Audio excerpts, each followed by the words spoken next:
नमस्कार, मैं आकाश सिंह गोल चक्र के YouTube चैनल पे आपका स्वागत करता हूँ। ELT ग्रेड मेंस की जो परीक्षा 11 जुलाई को होनी है, उसमें जो है उत्तर प्रदेश लोक सेवा आयोग ने 7 जुलाई यानी कि कल रात में एडमिट कार्ड जारी कर दिया। अब यहाँ पर जो सामाजिक विज्ञान के, सोशल साइंस के ऐसे छात्र जिन्होंने कि राजर्षि टंडन मुक्त विश्वविद्यालय से एकल विषय से 2 साल का सर्टिफिकेट कोर्स किया था, आयोग द्वारा उनको पहले ही बाहर कर दिया गया था। तो ऐसे लोगों को जिन्होंने कि 2 साल का एकल विषय से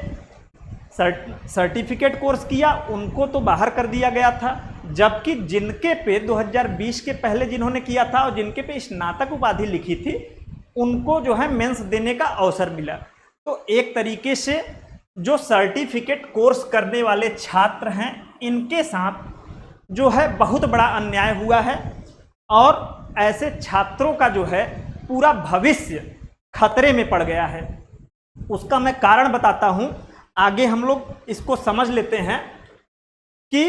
क्यों जो है छात्रों का भविष्य खतरे में है। क्योंकि जो सर्टिफिकेट कोर्स वाले छात्र थे, ये छात्र 4 जुलाई को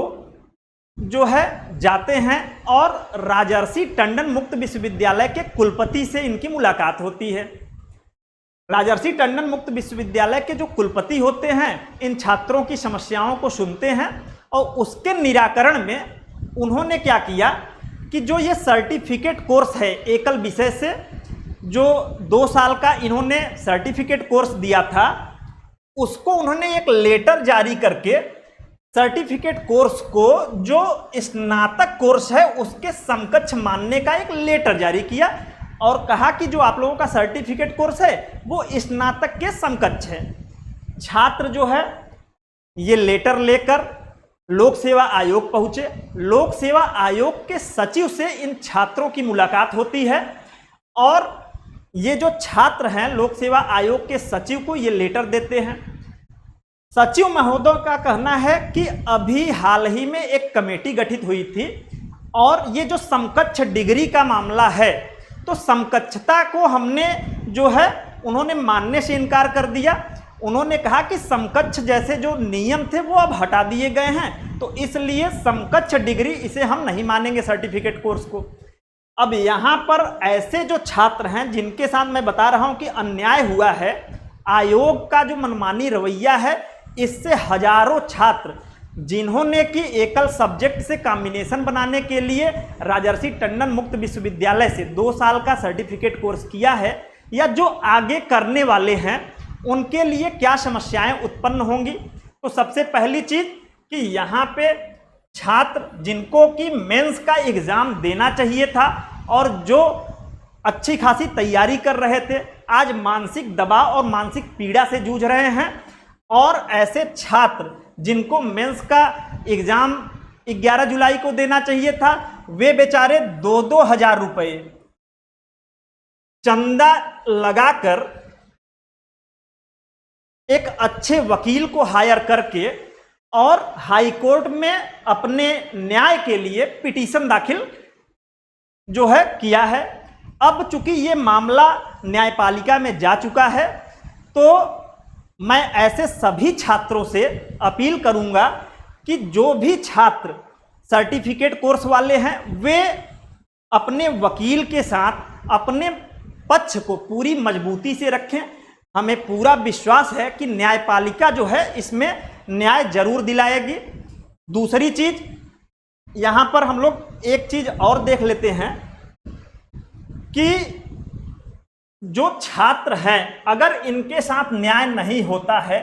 तो ऐसे हजारों छात्रों की जिंदगी जो है वो किस प्रकार से बर्बाद होगी। लोक सेवा आयोग का जो मनमानी रवैया है, उसने जो है ऐसे छात्र जिन पे सर्टिफिकेट कोर्स लिखा था बाहर कर दिया है। इससे आगे आने वाले समय में अभी उत्तर प्रदेश में टीजीटी पीजीटी की एक बड़ी वैकेंसी जुलाई अगस्त तक देखने को मिलेगी। तो हो सकता है कि माध्यमिक शिक्षा सेवा चयन आयोग द्वारा भी इन छात्रों को जो है बाहर कर दिया जा सकता है। तो ऐसे में लोक सेवा आयोग का जो मनमानी रवैया है, चूंकि आप लोग जानते हैं कि सेम कोर्स जो 2020 के पहले एकल सब्जेक्ट से किया गया उस पे स्नातक उपाधि लिख के आया, और जो 2020 के किए उनके पे सर्टिफिकेट कोर्स लिख के आया। तो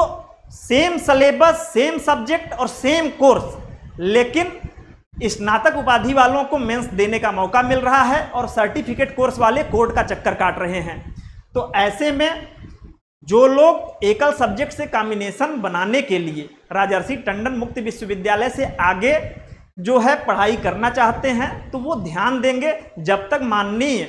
हाई कोर्ट का निर्णय नहीं आ जाता तब तक कोर्स में एडमिशन ना ले, नहीं तो हो सकता है आगे 10 से 20 हजार रुपये आपका और नुकसान चला जाए। तो यहाँ पर जितने भी सर्टिफिकेट कोर्स वाले छात्र हैं उनका एक ग्रुप बनाया गया है, आप लोग उस ग्रुप में जुड़ जाएं, जो भी आर्थिक सहयोग हो सके उस ग्रुप में करें और अच्छे से अच्छे वकील को करके आप अपने पक्ष को न्यायपालिका में रखें, ताकि आपको जो है परीक्षा में शामिल करने का अवसर मिले और इस परीक्षा पर स्टे लगाया जा सके। तो आज के लिए इतना ही, धन्यवाद।